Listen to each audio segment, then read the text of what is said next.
नमस्कार दोस्तों। कैसे हैं आप सब। आज हम बात करेंगे इंग्लिश के बारे में। मेरे पास बहुत क्वेरीज आ रही थी कि इंग्लिश का स्ट्रेटजी क्या हो सकता है। इंग्लिश में बहुत प्रॉब्लम होता है और 100 क्वेश्चंस जो रहते हैं स्टेनोग्राफी एसएससी स्टेनोग्राफर्स में, तो उसमें से इंग्लिश से मैक्सिमम मार्क्स हम कैसे ला सकते हैं, तो इसका ऊपर मैं आज आज बात करूँगा। तो मार्क्स डिस्ट्रीब्यूशन में एक बार फिर से बता रहा हूँ। एसएससी स्टेनोग्राफर्स एग्जामिनेशन में 3 सेक्शंस होते हैं। उनमें से फर्स्ट दो सेक्शन जो है वो 50 मार्क्स ईच होता है, और जो तीसरा सेक्शन है वो अकेला 100 मार्क्स कैरी करता है, और यही सेक्शन इंग्लिश है। जो एसएससी में जब आप रिटन देने जाते हो, तो उसमें जो है 50% जो वेटेज वो इंग्लिश कैरी करता है, और मेजर स्कोरिंग सब्जेक्ट भी मेरे हिसाब से इंग्लिश ही हो सकता है। इंग्लिश और रीजनिंग, यही जो है मेन आपको स्कोर करने का स्कोप देगा, और इसी में से आपको मैक्सिमम स्कोर मैक्सिमम आउटपुट लाना है। क्योंकि जनरल अवेयरनेस का जैसे कि आपको पता है, मैं हमेशा से बोलता आ रहा हूँ कि उसका कोई श्योरिटी नहीं है। तो उसको आप पढ़ सकते हैं, जितना आपसे टाइम देना पॉसिबल है उतना टाइम आप दीजिए, लेकिन इनपुट देने के बाद भी उससे आउटपुट जो है आपको 100% मिलेगा, इस चीज़ का गारंटी मैं नहीं दे सकता। तो बाकी रह गया दो सेक्शन, रीजनिंग 50 मार्क्स और इंग्लिश 100 मार्क्स। तो आउट ऑफ दिस 150 मार्क्स आप कोशिश कीजिए मैक्स टू मैक्स 140 लाने का। अगर आप ये दो सेक्शन मिला के 140 ला दिए, और जनरल अवेयरनेस में 50 में आप अगर 20 भी स्कोर कर देते हो, तो आपका जो है 160 140 प्लस 20 160 मार्क्स आपका आ जा रहा है टोटल में, जो कि बहुत अच्छा स्कोर है। अगर रॉ स्कोर 160 है तो मतलब कुछ कहने का उसके बाद ज़रूरत ही नहीं है। आपको पता ही है कि बंदा सिलेक्टेड है, अगर उसे स्किल आता है। स्किल तो बेसिक आप सीख लीजिए, उसके बाद आप जो है जितना ज़्यादा डिक्टेशन आप प्रैक्टिस करोगे उतना ही बेहतर बनता जाएगा। तो रिटेन का मार्क्स आपको जो है अभी जो हालात है, जिस टाइप का अभी पोस्ट पहले से बहुत कम हो गया है। हर जगह में, हर एग्ज़ाम में ही पोस्ट जो है पहले से कम हो गया है, तो ऐसी हालात में रिटेन में ज़्यादा से ज़्यादा मैक्सिमम स्कोर करने का कोशिश करना पड़ेगा अगर आपको जॉब चाहिए। और अगर आप रिटेन से ही आप श्योर होना चाहते हो कि आपका हो पाएगा या नहीं, तो आपसे जितना हो सके उतना ज़्यादा आपको रिटेन में स्कोर करना पड़ेगा। और एक बार आपने अच्छा स्कोर कर लिया, उसके बाद आप एकदम निश्चिंत होके आप स्किल में लग जाइए पूरा। और अगर 150 आप किसी का आ गया है तो उसका डी के लिए, और 160 हो गया है मतलब वो सी के लिए अच्छे से बिना कोई टेंशन के वो प्रिपरेशन कर सकता है। तो इसीलिए मैं आज इंग्लिश के बारे में बताने वाला हूँ। तो इंग्लिश में सबसे पहले हमें देखना पड़ेगा कि इंग्लिश में जो 100 क्वेश्चंस आते हैं उसमें क्या क्या पूछा जाता है, कौन से टॉपिक में फोकस रहता है एसएससी के एग्ज़ाम में, सीएचएसएल में, सीजीएल में, स्टेनो में। इवन अगर आप टाइम रहे तो एमटीएस भी पेपर उठा लीजिए। उसमें से इंग्लिश को आपको पूरा देखना पड़ेगा। आप जितना ज़्यादा प्रीवियस ईयर करेंगे उतना ही ज़्यादा आप में वो एक्सपीरियंस बन जाएगा, वो आप में एबिलिटी आएगी जिससे आप चुन सकते हो कि इस टाइप का सवाल जो है इस टॉपिक के ऊपर बहुत ज़्यादा सवाल पूछा जा रहा है। तो ये सब चीज़ जो है डिटेल में स्टडी करना पड़ता है, इसके लिए आपको समय देना पड़ेगा। और प्रीवियस ईयर, जो मैं बार बार बता रहा हूँ कि प्रीवियस ईयर बहुत ज़्यादा इंपॉर्टेंट है, बहुत ज़्यादा मायने रखती है।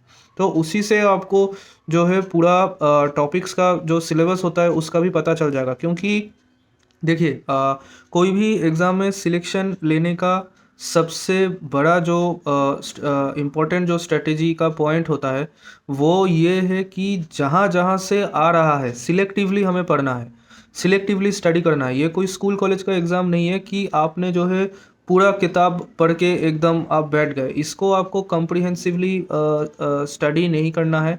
माइन्यूट कुछ कुछ पार्ट जो है उसको बस पढ़ना है। कुछ टॉपिक्स पे ही आपको फोकस करना है, पूरा किताब नहीं पढ़ना है। और वो टॉपिक्स क्या क्या है, कुछ तो मैं अभी बता दूंगा, कुछ आपको खुद जो है उसका भी, उससे भी ज़्यादा अगर आप अच्छे से पढ़ना चाहते हो तो आप खुद भी कुछ पढ़ के रिसर्च करके आप जो है इंटरनेट में सर्च करके, और आपके पास अगर कोई एग्ज़ाम खरीदा हुआ है, चाहे वो ग्रेडअप का हो, चाहे वो टेक्स्ट बुक का हो, चाहे वो वाइजू का हो, चाहे वो एसएससी ट्यूब का हो, उससे भी आपको जो है एक्सपेरिमेंट करके चेक करके रिसर्च करके देखना पड़ेगा। अगर मैं जो अभी बताने जा रहा हूँ उसके बाहर भी कोई टॉपिक्स आता है तो उसको भी आप कवर कर लीजिए, ठीक है। तो इंग्लिश में मैं फर्स्ट नंबर वन में मैं जो बोलूँगा बहुत आता है और जो काफ़ी अच्छा आपको मार्क्स दिला सकता है, स्कोरिंग है, वो है फ्रेजल वर्ब।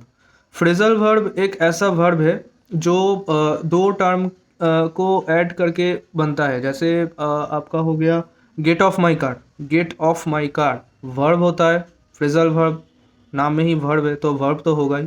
वर्ब के साथ आइदर एक प्रीपोजिशन होता है और एक एडवर्ब होता है। जैसे कि take off your coat, take off, take verb है, ऑफ आपका प्रीपोजिशन है।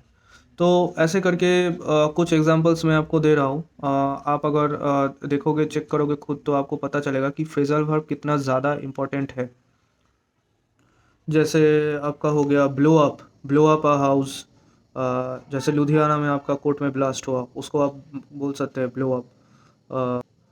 जैसे break down, my car broke down during the storm. Broke down मतलब वो कार थोड़ी टूट गया है, टूट के नीचे गिर गया है, वो नहीं है। ब्रेक डाउन मतलब क्या, कार खराब हो गया है रास्ते में, उसका ब्रेक डाउन हो गया है। तो ब्रेक डाउन का गाड़ी होता है जो कार को खींच के लेके जाता है, ब्रेक डाउन व्हीकल। तो अक्सर ये होता है कि जो फ्रेजल वर्ब जो दो वर्ड्स के साथ एक साथ होके बन रहा है, जो वर्ब प्रीपोजिशन और वर्ब प्लस प्रीपोजिशन और वर्ब प्लस एडवर्ब एक साथ होके जो बन रहा है, तो उसका मीनिंग जो है अलग होता है। जो दो वर्ड्स का मिलन हो रहा है उसका जो मीनिंग है, और जो मिलने के बाद फ्रेजल वर्ब बनने के बाद जो मीनिंग हो रहा है, वो दोनों में फ़र्क रहेगा, वो दोनों में अंतर रहेगा। तो इसलिए ये थोड़ा याद रखना थोड़ा मुश्किल होता है। लेकिन फ्रेजल वर्ब को आपको जितना ज़्यादा आप प्रैक्टिस करोगे, उतना जितना ज़्यादा आप सुबह उठ के एक लिस्ट बना लो, उसमें से आप हर रोज़ 20-20 करके फ्रेजल वर्ब देखने लगो, है ना। 50-100 150 का एक लिस्ट बना लो। तो उसको आप जितना ज़्यादा पढ़ोगे, रट्टा मारोगे, प्रैक्टिस करोगे, तो उतना ही अच्छा आपके दिमाग में बैठ जाएगा। फिर तुरंत सेंटेंस देख के ही आपको ऑप्शन जो है पता चल जाएगा कौन सा ऑप्शन सिलेक्ट करना है फ्रेजल वर्ब का। कुछ एग्जांपल्स ये होते हैं कि bring out, call off, calm down, catch up, I will catch up with you, come apart. जैसे the top and bottom of the wheel came apart, मतलब ऊपर और नीचे का पार्ट जो है खुल के आ गया, उसको बोल सकते हैं come apart. Come forward with your proposal, you should always come forward with your queries, with your questions, come forward. और आपका हो गया और भी होता है, जैसे क्रॉस आउट होता है, कट इन होता है, कट ऑफ और डू ओवर, और drop in, drop out, and up, you I ended up quarrelling with her, है ना। तो ऐसा बहुत होता है, तो इसको आपको जो है अच्छे से प्रैक्टिस करना पड़ेगा। तो 5 से 10 मार्क्स, 5 to 10 मार्क्स लगभग इससे कैरी होगा। तो आपको जो है इससे थोड़ा टाइम देना पड़ेगा। अभी हम नेक्स्ट जिसमें आ रहे हैं वो है वॉइस चेंज। जो आपका एक्टिव वॉइस, पैसिव वॉइस होता है, ये नंबर 2। नंबर 3 है नरेशन, यानी कि direct indirect, direct sentence, indirect sentence. तो ये जो दो टॉपिक है, voice change and narration, direct indirect, तो ये दो टॉपिक से लगभग मिनिमम 50 मार्क्स तो कैरी हो ही जाता है। क्योंकि पूरा इंग्लिश का जो है 50%, आधा से ज़्यादा तो यही भरा रहता है। एक्टिव पैसिव करो या तो डायरेक्ट इनडायरेक्ट करो, बहुत सारा सेंटेंस आपको मिल जाएगा। और इसमें स्कोर करना बहुत ज़्यादा इजी है और बहुत एक्यूरेटली आप इसमें स्कोर कर सकते हो। बस आपको जो है एक्टिव पैसिव का जो ग्रामर, कोई भी आपका किताब है उससे आपको पूरा अच्छे से स्टडी करना पड़ेगा। आपका इंग्लिश ग्रामर का कोई भी, चाहे वो हाइलाइट्स ऑफ इंग्लिश ग्रामर हो, PKTS का किताब हो, PC रेन का हाई स्कूल इंग्लिश ग्रामर हो, रेन का ग्रामर बुक हो, है ना, या जो आपका स्कूल का ग्रामर बुक था वो भी अगर कुछ आपके पास है तो उससे भी आप पढ़ सकते हो। और अगर कोई किताब नहीं है, आप सीधा इंटरनेट में सर्च मारो। इंटरनेट में आप सर्च मारो कि एक्टिव पैसिव रूल और डायरेक्ट इनडायरेक्ट रूल। बस आपको वो ग्रामर का रूल देख लेना है। अगर वर्ब टाइम टेंस का आपके पास अच्छा आइडिया है तो ये रूल अगर आप देख लोगे तो बाकी जो है आप प्रैक्टिस करते रहो तो आपका एकदम परफेक्ट हो जाएगा। एक्टिव पैसिव डायरेक्ट इनडायरेक्ट में कोई मिस्टेक नहीं होगा। लेकिन अगर आपका जो है वर्ब का कॉन्सेप्ट, जो टाइम एंड टेंस का कॉन्सेप्ट जो है वो क्लियर नहीं है, तो आपको जो है इसमें दिक्कत आएगी। तो पहले अगर आपका क्लियर नहीं है तो टाइम एंड टेंस वर्ब आपको पढ़ना है, आपका जो ग्रामर बुक है इंग्लिश का उससे। और उसके बाद आपको एक्टिव पैसिव करना है, एंड उसके बाद आपको डायरेक्ट इनडायरेक्ट में प्रैक्टिस करना है। तो ये आप प्रैक्टिस के लिए आप प्रीवियस ईयर जो भी आपके पास किताब हो, वो उपकार का हो सकता है, किरण का हो सकता है, हाँ। तो जिस पब्लिशर का भी हो प्रीवियस ईयर आप देख सकते हो। अगर किताब नहीं है आप इसमें मिल जाएगा, ऑनलाइन आपको मिल जाएगा। अगर आपने कोई एग्ज़ाम परचेस करके रखा हुआ है तो उसमें तो आपको टेंशन लेना ही नहीं है, उसमें प्रीवियस ईयर दिया रहता है, ठीक है। अब मैं आ जाता हूँ सिनोनिम एंटोनिम में। सिनोनिम एंटोनिम तो भाई साहब ऐसा चीज़ है कि आप जितना पढ़ लो मतलब ख़त्म ही नहीं होता है, इसका कोई अंत ही नहीं है। लेकिन आपको बस उतना ही पढ़ना है जो ऑलरेडी एसएससी पिछले 5 साल में दे चुकी है, चाहे वो सीजीएल हो, सीएचएसएल हो या स्टेनो हो। तो आपको उसी में से पढ़ना है। और सिनोनिम एंटोनिम का पूरा कैप्सूल वगैरह, कैप्सूल टैबलेट जो मिले आपको इंटरनेट से वो डाउनलोड कर लीजिए, उसको पढ़ने लगिए। और अगर नहीं मिल पा रहा है, आपके पास किताब हो तो उससे आप पढ़ सकते हो। कुछ नहीं है, प्रीवियस ईयर का उठा लो और ख़ुद आप लिस्ट बनाओ उसका कि क्या क्या बार बार फ्रिक्वेंटली आ रहा है, उससे आप मॉक लगाओ, मॉक से भी आपको मिल जाएगा। तो सिनोनिम एंटोनिम बहुत ज़्यादा इम्पोर्टेंट है। और आप ऑनलाइन काफ़ी फ्री लिस्ट इसका मिल जाता है एसएससी का, last 5 years, last 3 years, last year, है ना। तो वो सब से आप पढ़ना स्टार्ट कर दो। सिनोनिम एंटोनिम से भी आपका लगभग 10 मार्क्स कैरी होता है 100 में से। तो अभी तक आपका क्या क्या हो गया, फ्रेजल वर्ब हो गया जिसमें से मैंने बोला 5 to 10 मार्क्स रहता है। नरेशन हो गया, डायरेक्ट इनडायरेक्ट सेंटेंस और एक्टिव पैसिव वॉइस हो गया जिसमें से मिनिमम 50 मार्क्स कैरी करता है। और ये अभी मैंने आपको बोला कि सिनोनिम एंटोनिम में 10 से 15 मार्क्स कैरी होता है, ठीक है। और टाइम एंड टेंस अगर आपका ठीक नहीं है, वर्ब में दिक्कत आता है, कौन सा टाइम क्या टेंस लगाना है, वर्ब का फॉर्म क्या लगाना है, इसमें अगर आपको डाउट होता है, कन्फ्यूजन होता है, तो पहले आप टाइम एंड टेंस कीजिए, वर्ब को अपना ठीक कीजिए। उसके लिए आप कोई भी पुराना ग्रामर बुक आप उठा लीजिए, जो भी आपके पास अवेलेबल हो, स्कूल का ग्रामर किताब कुछ भी, या कुछ अवेलेबल नहीं है सीधा इंटरनेट में जिसमें आप ये यूट्यूब देख रहे हैं उसी में गूगल में जाके आप सर्च मारिए या यूट्यूब में ही सर्च मारिए, तो बहुत सारा आपको जो है मिल जाएगा। आपका सल्यूशन आराम से मिल जाएगा, ठीक है, कोई दिक्कत नहीं होगा। तो उसमें से जो रूल्स वगैरह है वो आप देख लीजिए। और फोर्थ जो पार्ट बहुत ज़्यादा आता है वो ग्रामेटिकल एरर को डिटरमाइन करके उस हिसाब से उसमें सब्स्टिट्यूट देने के लिए बोलते हैं। तो ग्रामेटिकल एरर कहाँ है सेंटेंस में, वो आपको ढूंढना पड़ता है। तो उसको समझने के लिए भी वर्ब, टाइम एंड टेंस बहुत ज़्यादा इंपॉर्टेंट है, बहुत ज़्यादा फ़ायदेमंद रहेगा अगर आप वर्ब को, टाइम एंड टेंस को अच्छे से पढ़ लो। सब्जेक्ट वर्ब एग्रीमेंट होता है वो भी बहुत ज़्यादा इसमें यूज़फुल होता है। तो ग्रामेटिकल एरर के लिए मैक्सिमम जो है आपको जो है टाइम एंड टेंस वर्ब इसका ही एरर ज़्यादा रहता है। कभी कभी प्रोनाउंस में एरर रहता है, जैसे ही लिख दिया हिमसेल्फ की जगह, माई सेल्फ की जगह आई लिख दिया, या आई की जगह माई सेल्फ लिख दिया। ऐसे इस टाइप का प्रोनाउन का भी एरर ये रखते हैं।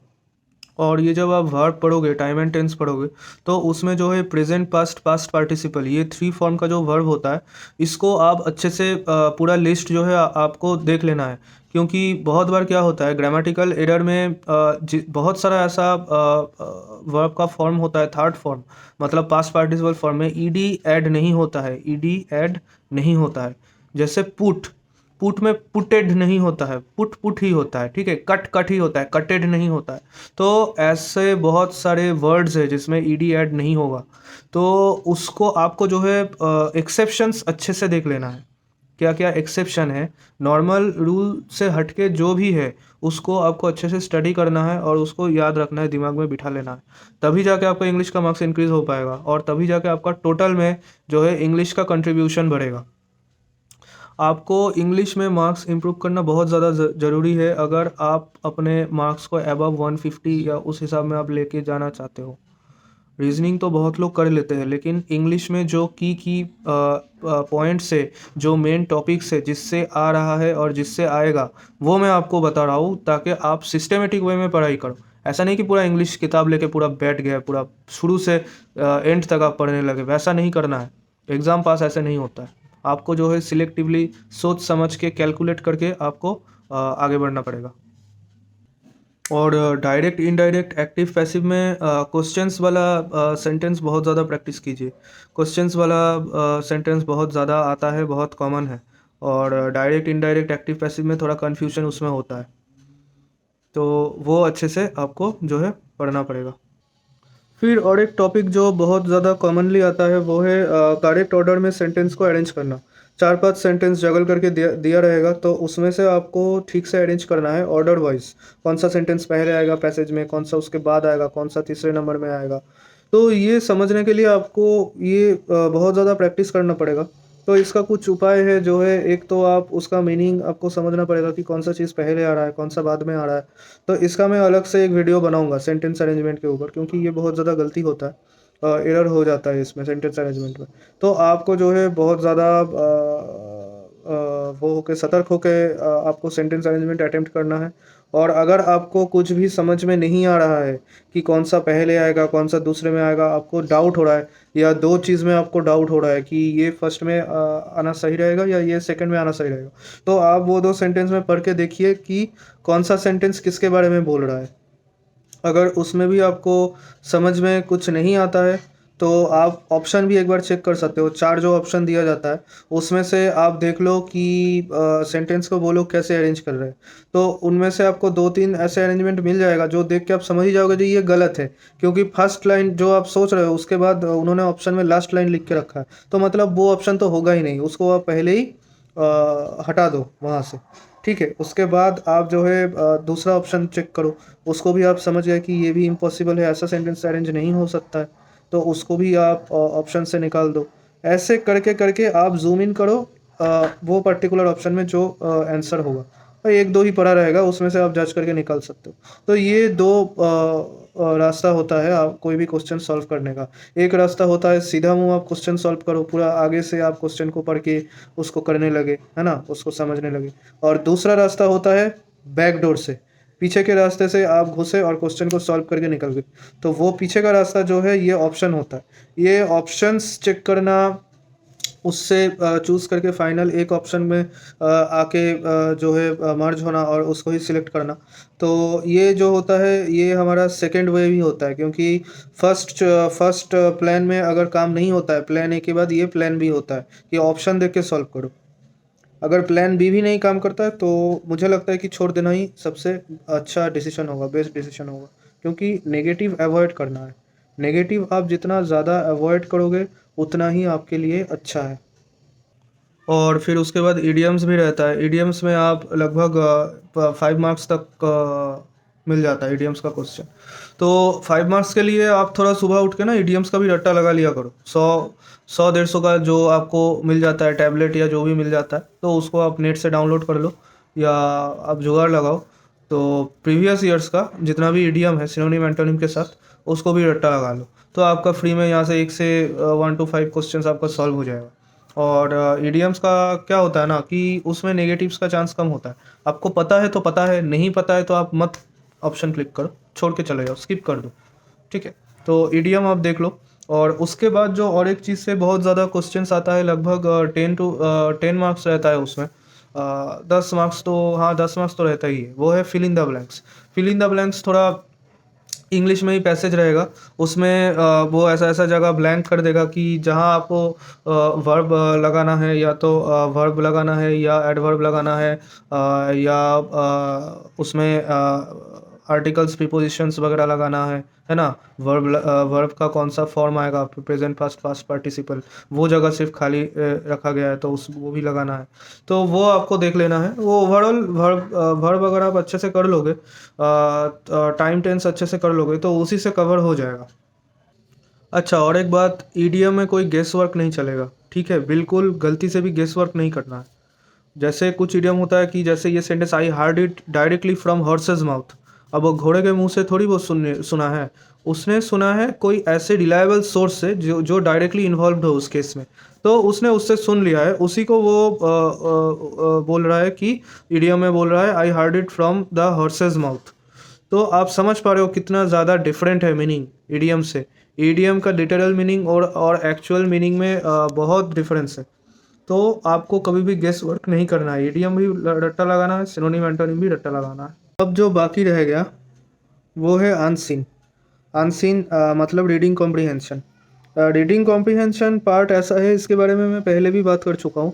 रीडिंग कॉम्प्रीहेंशन में आपको पैसेज बहुत फास्ट पढ़ना पड़ेगा और से इन द सेम टाइम आपको उसका मीनिंग भी समझना पड़ेगा। इसके लिए न्यूज़पेपर्स और अदर इंग्लिश मैगजीन हो गया, स्टोरी बुक हो गया, जो भी मिले उसको आप पढ़ो, पढ़ने का हैबिट बनाओ।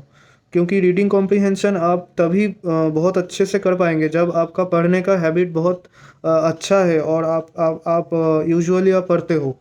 तो इंग्लिश आप जितना ज़्यादा पढ़ोगे कहीं से भी, तो उतना ज़्यादा आप कॉम्प्रीहेंशन के लिए आपको हेल्प मिलेगा। तो कॉम्प्रीहेंशन में पहला पार्ट आप पढ़ के फर्स्ट पैरा पढ़ो या फर्स्ट 4-5 लाइंस पढ़ के आप जो है एक बार क्वेश्चंस चेक कर लो। कभी कभी क्या होता है, कभी कभार क्या होता है कि कॉम्प्रीहेंशन में फर्स्ट 4-5 लाइन से फर्स्ट क्वेश्चन दे देता है। हाँ, सेकंड 10 लाइन से सेकंड क्वेश्चन दे देता है। उसके बाद का 5-10 लाइन से थर्ड क्वेश्चन दे देता है। ऐसे ऐसे करके जैसे जैसे कॉम्प्रीहेंशन का पैसेज आगे बढ़ता है वैसे वैसे क्वेश्चन उस टाइप से आता रहता है। तो उसमें बहुत हेल्प हो जाता है, बहुत जल्दी हो जाता है, ऐसा मैंने बहुत बार देखा है। लेकिन आजकल क्या हो रहा है, कुछ टाइम में ऐसा पैसेज दे रहा है जो क्वेश्चन जो है फर्स्ट क्वेश्चन पैसेज के एकदम लास्ट से आ रहा है और सेकंड क्वेश्चन पैसेज के बीच से आ रहा है ना। तो सिचुएशन वो ऐसा कर रहे हैं कि पैसेज आपको पूरा पढ़ना ही पड़ेगा। तो उस टाइम में आप क्या करोगे, पैसेज को आप पूरा एक बार ऊपर ऊपर पढ़ो और जहाँ जहाँ आपको लग रहा है कि यहाँ से क्वेश्चन बन सकता है, आप बहुत ज़्यादा प्रीवियस ईयर करोगे, पेपर्स जितना ज़्यादा प्रैक्टिस करोगे तो आप में वो आइडिया भी डेवलप करने लगेगा कि आंसर में किस किस टाइप का कैसे कैसे क्वेश्चन पूछ सकता है, कैसा क्वेश्चन एसएससी से आती है, एसएससी देती है। तो वो आप पैसेज करोगे तो आपको पता ही चल जाएगा, अच्छा ये यहाँ पे लिखा हुआ है कि एक डेटा दिया हुआ है कि इस साल में ये चीज़ हुआ है, ठीक है। तो वो डेटा अगर कहीं पे रहेगा पैसेज में तो वहाँ से डेफिनेट क्वेश्चंस बनना है। तो उसको आप लोकेट कर लो कि अच्छा ठीक है ये ऊपर से इतने नंबर लाइन में है, उसके बाद आप पढ़ने लगो। वैसे वैसे करके आप जो है इंपॉर्टेंट जगह आप थोड़ा लोकेट करके रखो, ताकि जब आप क्वेश्चन सर्व करोगे उस टाइम में अगर आपको थोड़ा सा भी डाउट होगा तो जल्दी आप लेफ्ट साइड से आप पैसेज को जल्दी से ढूंढ के निकाल के देख के आप यहाँ ऑप्शन क्लिक कर सकोगे, है ना। तो ये बहुत ज़्यादा आपको प्रैक्टिस का ऊपर डिपेंड करता है, हर सब चीज़ें आपको प्रैक्टिस करना है। आपको अपना टाइम अच्छे से मैनेजमेंट करके जितना ज़्यादा आप इंग्लिश को प्रैक्टिस करोगे उतना ही परफेक्ट आपका इंग्लिश बनेगा, ठीक है। तो इसमें रीडिंग कॉम्प्रीहेंशन में लगभग आपका 20 मार्क्स हो गया कवर, तो आपका 100 मार्क्स ऐसे ही बन रहा है ना। तो ऐसे ऐसे करके 100 मार्क्स का ये जो है ब्रेकअप मैंने आपको बताया।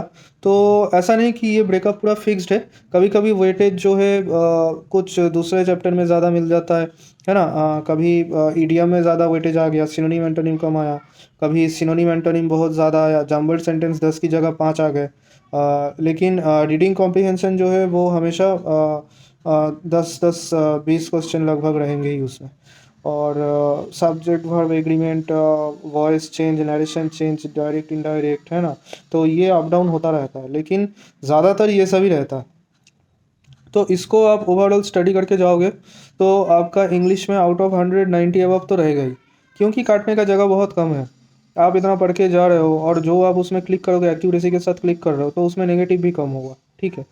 तो इंग्लिश में 90 अबव अगर आपका आ जाता है और रीजनिंग में आप 40 अबव अगर उठा लो तो आपका 130 वहाँ पे ही बन जाएगा, 130 से 140 आपका वहाँ बन जाएगा। बाकी जनरल अवेयरनेस में 50 में से 25 तो आ ही जाता है, कुछ तो आपको पता ही होगा। आधा क्वेश्चंस भी आप अटेम्प्ट कर लो तो आपका 160 अराउंड मार्क्स आपका वहीं से स्कोर हो जाएगा। ये तो हो गया क्या पढ़ना है इंग्लिश में, लेकिन कहाँ से पढ़ना है वो किताब भी मैं अब आपको बता दूंगा। किताब तो जो कॉमन किताब है, कॉमन बुक्स कुछ है एसएससी के लिए इंग्लिश का, जैसे जनरल इंग्लिश हो गया आर्यहांत का, objective general English SP Bakshi का। दूसरा आपका हो गया Plinth to Paramount KD publication से। Word Power Made Easy Norman Lewis. और ग्रामर के लिए बहुत अच्छा जो बुक है, मुझे सबसे बेस्ट लगता है ग्रामर का, वो है high school English grammar, PCN का किताब एक आता है।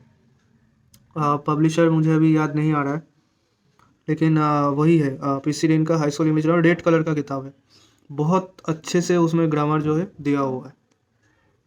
और किताब के बाहर आप प्रीवियस ईयर्स जब प्रैक्टिस करोगे उसमें से जहाँ जहाँ आपको डाउट हो रहा है जो जो चीज़ें आपसे मिस्टेक हो रहा है बहुत ज़्यादा इंग्लिश में, उसको आप सेपरेट इंग्लिश की कॉपी बनाओ और उसमें नोट डाउन करते जाओ। और नोट डाउन करके हफ्ते में एक बार आप उसको जो है पूरा रिवाइज करो। रिवीजन बहुत ज़्यादा इंपॉर्टेंट है। रिवीजन आप नहीं करोगे तो वो चीज़ आपको कितना दिमाग में रह रहा है कितना नहीं रहा है ये आपको पता नहीं चलेगा, और रिवीजन से ही आपका दिमाग में रहेगा। एक बार देखा लिख लिया उससे नहीं होता। और मैं लिखने के लिए ये बोल रहा हूँ क्योंकि आप कोई चीज़ अगर आप पढ़ रहे हो, उसको अगर आप लिख भी रहे हो ना, तो उसका मेमोरी जो है ज़्यादा दिन तक रहता है, साइंटिफिकली प्रूवन है। कोई भी हाथ से अगर आप लिख रहे हो तो वो कान से सुनने से ज़्यादा दिन तक वो मेमोरी रिटेन होता है आपके ब्रेन में, ठीक है। और किताब के बाहर आप अगर ऑनलाइन कोई एग्ज़ाम्स परचेस करते हो, कोई एग्ज़ाम प्लेटफॉर्म आजकल बहुत सारा निकल गया है, तो उसमें से कुछ एग्ज़ाम मॉक एग्ज़ाम के लिए अगर आप परचेजिंग करते हो, तो उसमें से भी आप इंग्लिश पढ़ सकते हो, प्रैक्टिस कर सकते हो। उसमें डिटेल्स बहुत कुछ दिया रहता है। आप अगर किताब भी नहीं है और ये परचेज़ भी नहीं किया है, तो ऐसे गूगल में सर्च करके भी आप टॉपिक वाइज़ ग्रामर के रूल्स रेगुलेशंस वगैरह देख सकते हो। सब कुछ रूल्स है। रूल्स रेगुलेशन में ही इंग्लिश टिका हुआ है, ठीक है। और बाकी आप जितना रीडिंग करोगे उतना आपका कॉम्प्रिहेंशन इम्प्रूव होगा। ओके गाइस, तो चलिए पढ़ते रहिए। और अगर इसके बाद भी आपको आपको कोई डाउट्स है तो आराम से पूछ सकते हैं। मैं हर डाउट का जवाब देता हूँ। और आप जो है बताना आपको कैसा लगा। इसमें से अगर कोई क्वेरी है तो आप कमेंट सेक्शन में पूछिए, ठीक है। तो चलिए, बाय।